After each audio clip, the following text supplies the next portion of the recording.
Angélica, con sus cabellos canosos recogidos en un moño suelto, estaba en la cocina de su casa en Monterrey, mientras sostenía la taza de café con las manos temblorosas de alguien que ya ha vivido muchos años. Miró a sus hijos. Alejandro, Mauricio, hace mucho tiempo que no salgo al mercado. Me gustaría comprar algunas verduras frescas. ¿Podría acompañarme alguno de ustedes? Realmente no me siento segura para ir sola. Esperaba una respuesta, pero las miradas intercambiadas entre los hermanos no eran prometedoras. Alejandro dejó el celular a un lado y miró a su madre. Mamá, entiendo que quieras salir, pero hoy realmente no es un buen día para mí. Tengo una entrevista de trabajo que sabes que es muy importante. Necesito prepararme para las preguntas, elegir la ropa adecuada. No es solo sentarse y ya. Parecía frustrado, dividido entre la necesidad de prepararse y negar la solicitud de su madre. Mauricio, con un suspiro exagerado, dijo: Mamá, yo también estoy lleno de cosas por hacer. Aunque mi trabajo es en casa, eso no significa que esté de descanso. Tengo plazos, reuniones en línea. No puedo simplemente parar todo para ir al mercado. Y además, ¿por qué no vas sola esta vez? Veo muchas señoras mayores e independientes por ahí. No entienden, respondió Angélica. Su voz temblaba ligeramente. Desde que comencé a tener estos problemas en la columna, tengo miedo de caer en la calle, de sentirme mal lejos de casa. Victoria, antes de ir a Europa, siempre me acompañaba y le gustaba estar conmigo. Ahora me siento como si estuviera encerrada dentro de estas 4 paredes, sin poder contar con mis propios hijos. Los miraba con decepción y tristeza en sus ojos.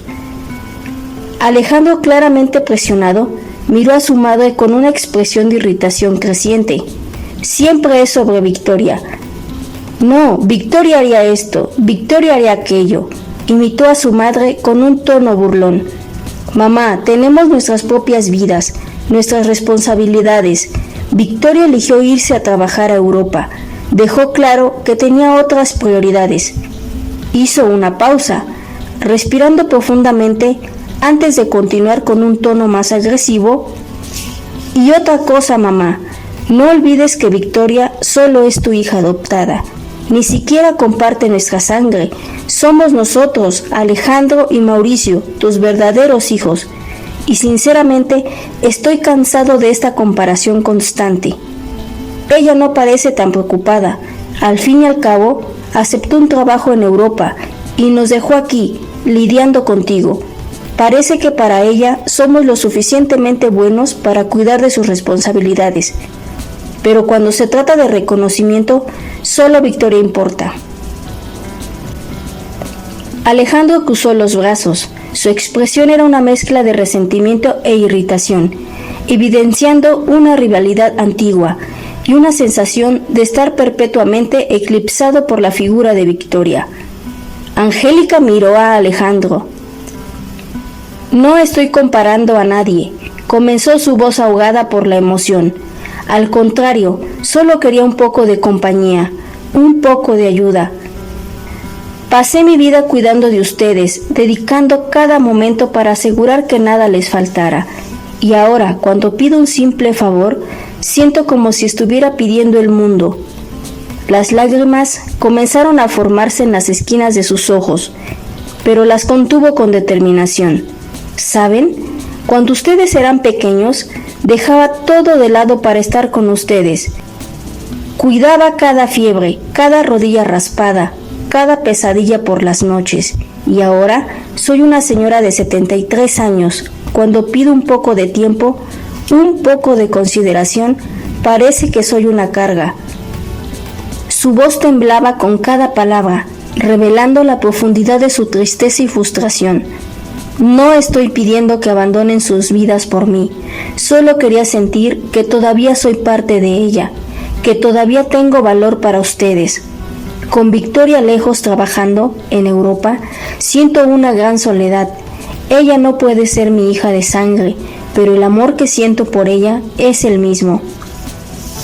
Y esperaba que como mis hijos pudieran entender eso, pudieran ver más allá del simple hecho de que sea adoptada.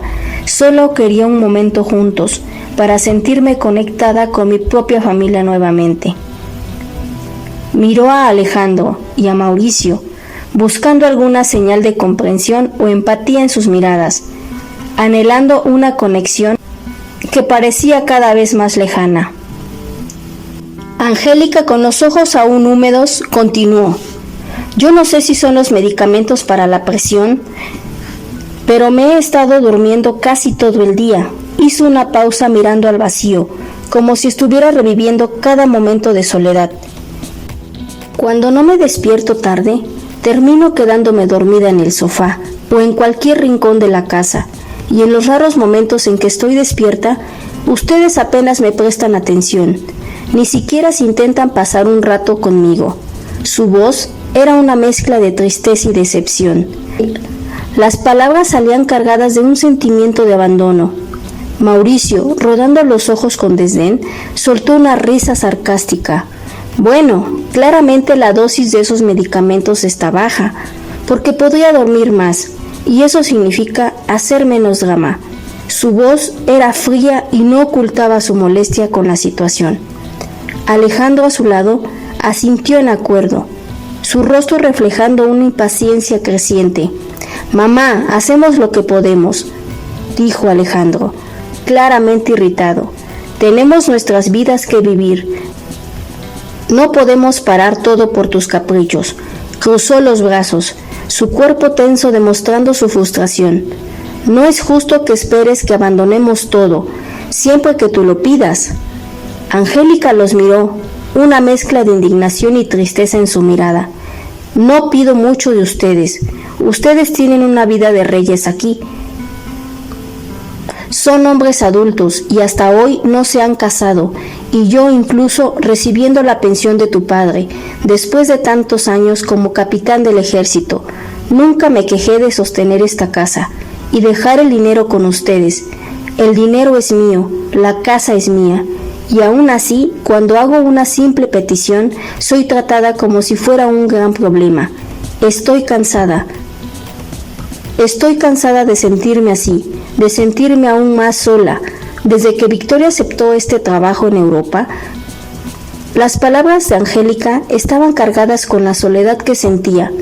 Ustedes no entienden lo difícil que ha sido para mí». Alejandro, perdiendo la paciencia, la interrumpió bruscamente. «Basta, mamá, basta de echarnos esas cosas en la cara. No somos Victoria, no vamos a estar mimándote. Hacemos lo que está a nuestro alcance. No estamos obligados a estar escuchando estas lamentaciones, mucho menos sobre esa adoptada, que ni siquiera tiene nuestra sangre». Su voz era dura, sus palabras cargadas de resentimiento.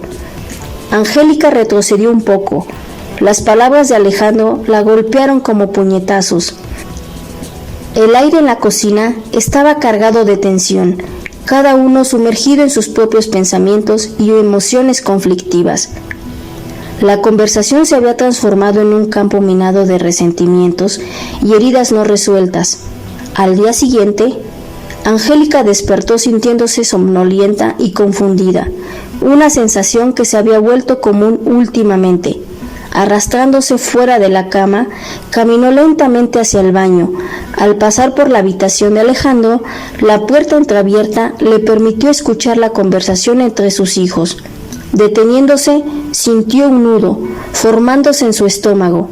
«La idea del calmante no está funcionando como esperábamos, Mauricio», decía Alejandro, en un tono bajo, pero claramente frustrado. «Ella todavía pasa demasiado tiempo despierta, atormentándonos con pedidos y lamentos. Necesitamos pensar en algo más eficaz». Angélica sintió el corazón acelerarse, su mente luchando para procesar las palabras de su hijo. Mauricio respondió con un suspiro. «No soy médico, busqué en internet, pero tampoco se puede dejar a alguien durmiendo todo el día, y claro que queremos que siga viva, ¿verdad?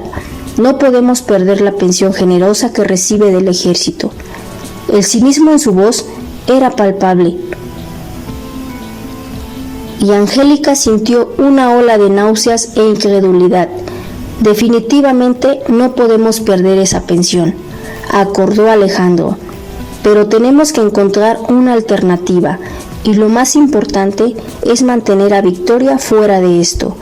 Ya está llenando nuestras cabezas con llamadas desde Europa, queriendo saber cómo está mamá. Si descubre algo, va a dejar de enviar dinero para ayudar con los cuidados de mamá, y eso no podemos permitirlo. La conversación era fría, calculadora, y Angélica apenas podía creer lo que estaba escuchando. Tuve una idea, dijo Mauricio. Su voz animada con un tono conspiratorio puede sonar un poco descabellada, pero creo que resolvería nuestro problema de manera maravillosa. Imagina, solo tendríamos el apartamento solo para nosotros.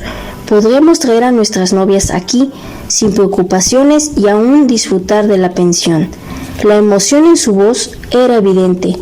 Alejandro respondió con interés. Estoy escuchando, Mauricio. ¿Qué estás pensando?